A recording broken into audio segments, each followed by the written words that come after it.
If you signed your business up for Office 365, then you are the Office 365 admin and the only person who can buy subscriptions, add users, reset passwords, and more. If you don't have the time or knowledge to do this work, add another person as an admin.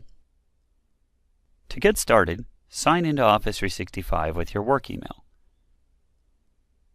Then choose Admin, and under Users, choose Edit a User. Choose one of your employees to make an admin. Next to Roles, choose Edit. To give them the same admin permissions that you have, choose Global Administrator. But for this employee, let's choose Customize Administrator, then Billing and User Management, because they only need permissions to buy subscriptions and assign them to users. Add an alternative email address that they can use if they forget their password or can't sign in.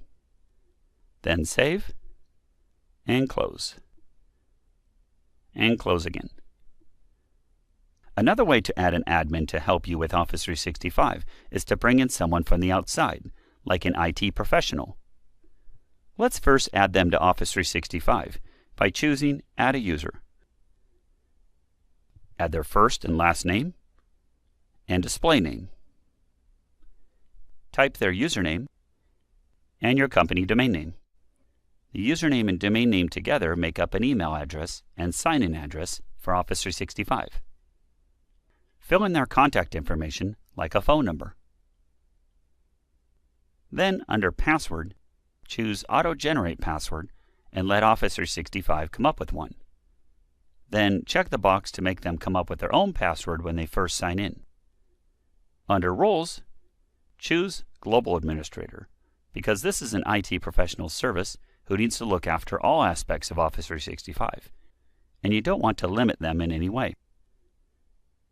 Add an alternative email address that they can use if they forget their password and need to reset it.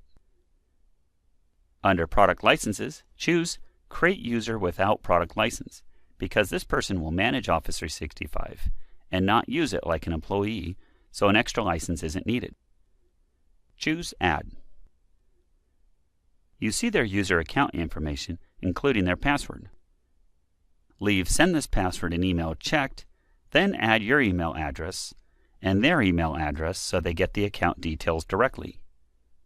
Then send email and close. You're ready to delegate Office 365 admin tasks to other people so you can focus on the business.